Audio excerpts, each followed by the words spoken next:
Público-alvo, mais uma parte aí do projeto cultural. É aquela parte onde vocês vão se perguntar: para quem? Para quem se destina esse projeto? Então, quem se destina o projeto? Qual é o perfil do público beneficiado? Esse público é formado por quem? Adultos, crianças, alunos de instituições de ensino, professores, público em geral? Quem são? Quantos são? De onde são? Então, você precisa ter tudo isso em mente, pensar aí para quem que você vai destinar o seu projeto.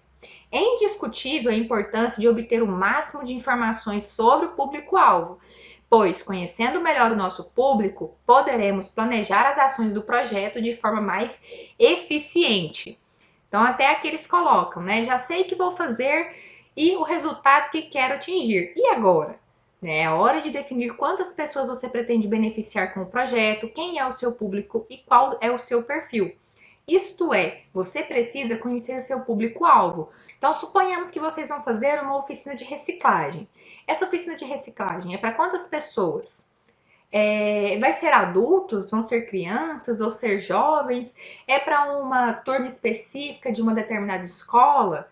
É para os professores? Né? Para quem que é? Para qualquer pessoa que quiser participar, né? Aí você vai delimitar aí mais ou menos a faixa etária dessas pessoas. Enfim, vocês têm que saber para quem que você vai destinar aí, no caso, a sua oficina de reciclagem. Um exemplo. Suponhamos que uma das atividades propostas em nosso projeto seja uma oficina de teatro para jovens de uma comunidade específica. A ação, então, oficina de teatro para jovens da comunidade Brejo Formoso. Já falou até da onde que é, comunidade Brejo Formoso. Estimativa de público, 60 participantes. Perfil do público, jovens com idade entre 13 e 17 anos, pertencentes às classes C, D ou E, matriculados em instituições de ensino. Dica: ao estimarmos quantos jovens participarão da oficina do exemplo ao lado, poderemos prever no projeto todos os itens necessários para a realização da ação, como a locação de ônibus para o transporte desses jovens, o material de apoio caso necessário, né? Se como são 60 participantes, você vai precisar de um local que vai conseguir acomodar todas essas 60 pessoas, né? Que nem suponhamos o exemplo que eu disse da oficina de reciclagem. Você vai precisar de material para essa oficina que dê para 60 pessoas, né, utilizando a quantidade desse exemplo. Você vai precisar de cadeiras, de mesas. Então não adianta você falar assim: eu vou fazer um projeto e vou jogar, vou chutar, né, a quantidade de pessoas que vai participar. Não funciona. Você vai passar vergonha.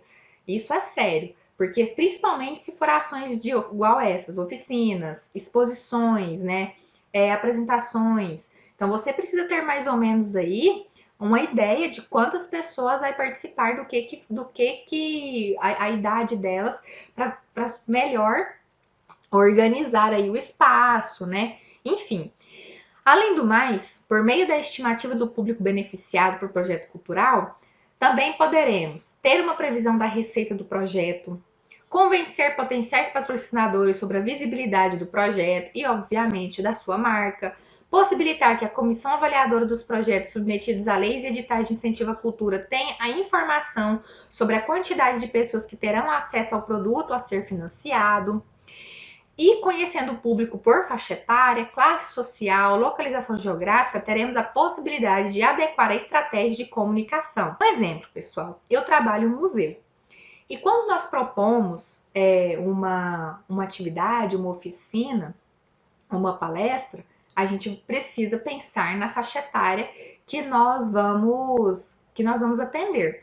Se for uma faixa etária aí de alunos, vamos supor, lá do ensino fundamental 1, né, que são aqueles pequenininhos que têm 5, 6 aninhos, não vai adiantar eu ficar falando lá com termos técnicos, né, muito, muito bonito, porque eles não vão entender. Então, eu tenho que me adequar. Por isso que eu preciso pensar ao que público que eu pretendo alcançar. Né? Se é o ensino médio, suponhamos, né? Eu vou fazer uma palestra para o ensino médio. Então, eu posso ser mais rebuscada na hora de falar, eu posso usar mais termos técnicos, né? Então, assim, tudo isso você precisa pensar. Além do mais, conhecer o perfil do público-alvo poderá facilitar e muito encontrar o patrocinador mais adequado para apoiar o nosso projeto. Então, tudo isso vocês precisam de estar pensando aí na hora de escolher o seu público-alvo para fazer aí o seu projeto. Erros comuns, que vai ser bem o que eu falei para vocês. Olha, apresentar estimativa de público sem embasamento. A estimativa do público não deve ser feita por meio de tentativas de acerto, ou seja, pelo chute. De fato, há projetos cujo público é mais facilmente mensurável, como é o caso da confecção de CD ou da produção de livro, enquanto outros o público torna-se mais difícil de ser estimado. Por exemplo, uma apresentação musical ao ar livre. Em casos como estes, quando não se tem uma noção clara do público a ser beneficiado, uma sugestão é recorrer ao histórico da própria organização na concepção de projetos similares, a capacidade do local do evento ou mesmo buscar informações em ações anteriores semelhantes. Então, se você não tem uma noção aí desse público, né, corre lá, né, dá uma olhadinha no que tem no histórico de organização de eventos parecidos com o que você está pensando, né? Um exemplo, para você ter mais ou menos noção de como que vai ser o seu, né? De a capacidade do local do evento, né? Se vai abarcar aí, se vai conseguir acomodar todo mundo, enfim. É importante você ter informações de ações que foram feitas antes, caso você não tenha noção aí de como organizar, né, a estimativa do público-alvo que você pretende.